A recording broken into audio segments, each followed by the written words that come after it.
আসসালামু আলাইকুম, welcome back Arifa's English classroom. প্রিয় এসএসসি এবং দাখিল পরীক্ষার্থী, তোমরা যারা 2025 সালে পরীক্ষা দেবে তাদের জন্য মূলত এই লেসনগুলো সাজানো। আর সেটি হচ্ছে আমরা শুরু করেছি ইংরেজি প্রথম পত্র। আজকে তোমাদের আমি যে প্যাসেজগুলো করাচ্ছি এটাতে একটু নাম্বারটা বিশ্লেষণ করবো, কারণ তোমরা জানো যে তোমাদের লক্ষ্যটা যদি ঠিক থাকে, কিভাবে প্রশ্নটা আসবে এবং কিভাবে তুমি নাম্বারটা উঠাবে সেটা জানলে কিন্তু আরো ইজিলি বিষয়টা তুমি ধরতে পারবে।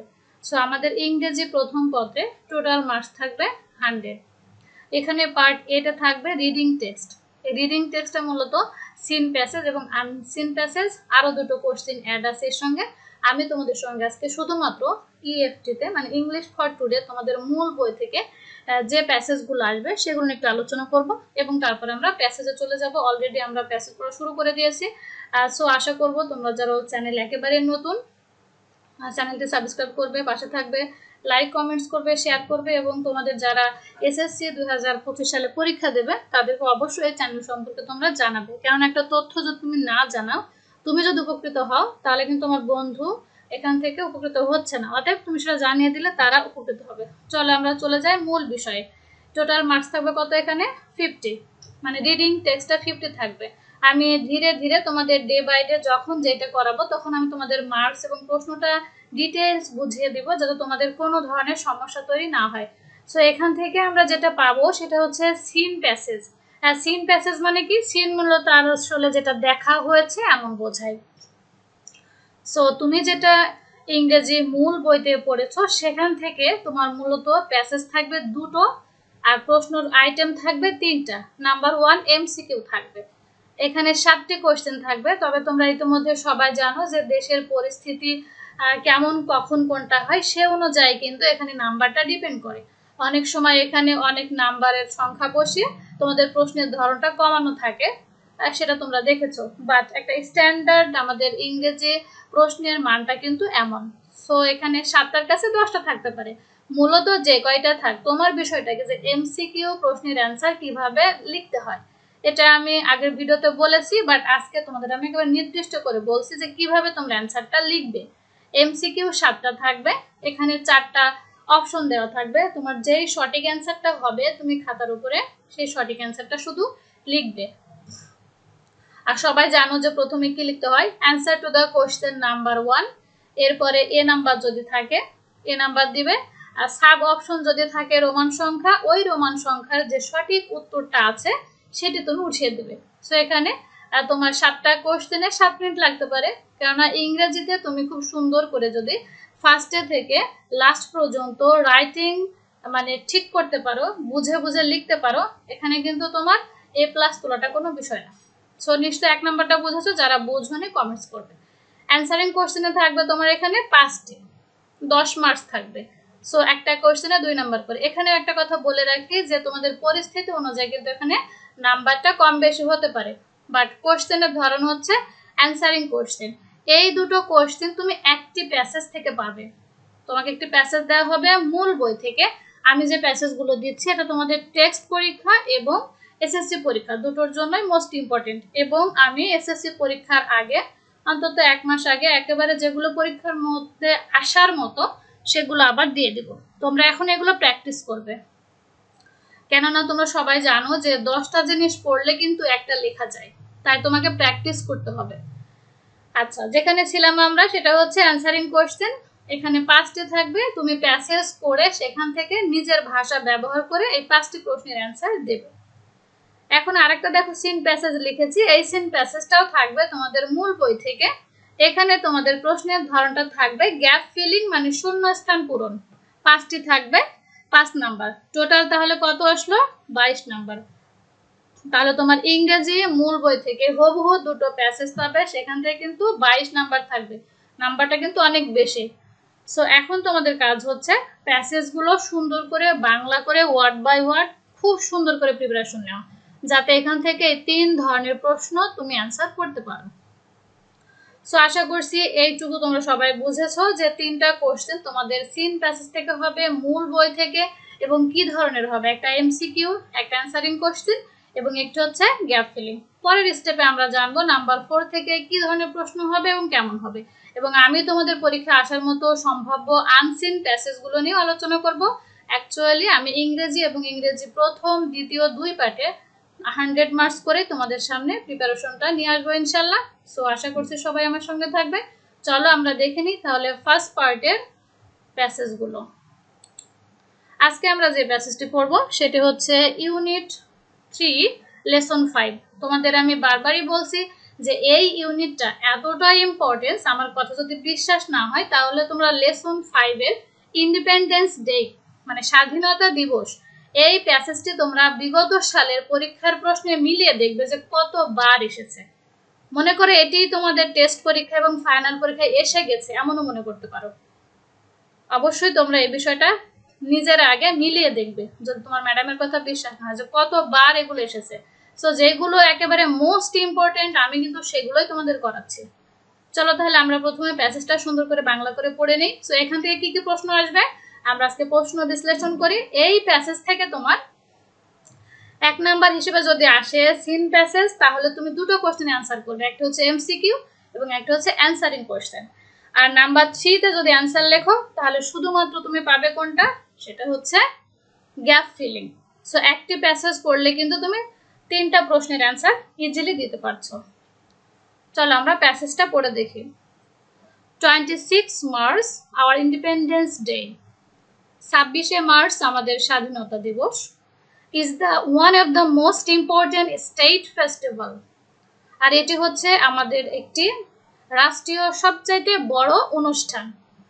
সে ইন্ডিপেন্ডেন্স মানে সবাই জানো স্বাধীনতা, আর স্টেট মানে রাষ্ট্র, ফেস্টিভ্যাল মানে অনুষ্ঠান। The day is celebrated every year in the country with great enthusiasm and fervor. এই দিনটি আমাদের দেশে পালিত হয় অনেক বড় বা অনেক বিষয় যে উৎসাহ উদ্দীপনার মধ্য দিয়ে, অনেক উৎসাহ উদ্দীপনার মধ্য দিয়ে এই দিনটি আমাদের দেশে পালিত হয়, এটি আমরা বলতে পারি। চলো আমরা শব্দগুলো জেনে নেই। enthusiasm মানে হচ্ছে উৎসাহ, and fervor মানে হচ্ছে উদ্দীপনা। সেই দিনটি আমাদের দেশে উৎসাহ এবং উদ্দীপনার মধ্য দিয়ে পালন করা হয়। It is a national holiday, এটি একটি সরকারি ছুটির দিন। All offices and educational institutions, shops and factories remain closed on this day. এই দিনে সমস্ত ধরনের অফিস, শিক্ষা প্রতিষ্ঠান, দোকান এবং কলকারখানা বন্ধ থাকে। অফিসেস মানে অফিস আদালত, এডুকেশনাল ইনস্টিটিউশন শিক্ষা প্রতিষ্ঠান, শপস মানে দোকান, ফ্যাক্টরিজ মানে কলকারখানা, রিমেইন মানে থাকা, ক্লোজড মানে বন্ধ। The day begins with a 31 gun salute, আর এই দিনটি 31টি তপধ্বনির মাধ্যমে শুরু হয়। আর গান স্যালুট মানে হচ্ছে তপধ্বনি, বিগিনস মানে শুরু হওয়া। আমি খুব ইজি উপায়ে তোমাদের বোঝানোর চেষ্টা করি। অ্যাকচুয়ালি টিচার কিন্তু তোমাকে সব কিছু দিতে পারবে না, তোমাকে প্র্যাকটিস করতে হবে। আমি বারবারই বলতে চাচ্ছি যে তোমরা যদি একটা প্যাসেজকে এভাবে ধরে ধরে বাংলা করে পড়ো, যে কোনো ধরনের প্রশ্ন তোমরা কিন্তু অ্যান্সার করতে পারবে ইনশাআল্লাহ। Early in the morning, the President and the Prime Minister, on behalf of the nation, placed floral wreaths at the National Mausoleum at Shabad. আর সাভারের স্মৃতিসৌধে খুব সকালে রাষ্ট্রপতি এবং প্রধানমন্ত্রী দেশের মানে জাতির পক্ষ থেকে এখানে স্মৃতিসৌধে পুষ্প স্তবক অর্পণ করেন। আর্লি ইন দ্য মর্নিং মানে খুব সকালে, প্রেসিডেন্ট মানে রাষ্ট্রপতি, প্রাইম মিনিস্টার মানে প্রধানমন্ত্রী, on behalf of the nation মানে জাতির পক্ষ থেকে, প্লেস ফ্লোরাল রিথ মানে হচ্ছে পুষ্প স্তবক অর্জন করা। ফ্লোরাল মানে তোমার পুষ্প সম্পর্কিত, আর রিথ মানে হচ্ছে অ্যাকচুয়ালি মালা বা স্তবক। ন্যাশনাল মিউজিয়াম মানে হচ্ছে জাতীয় স্মৃতিসৌধ যেটি সাভারে অবস্থিত।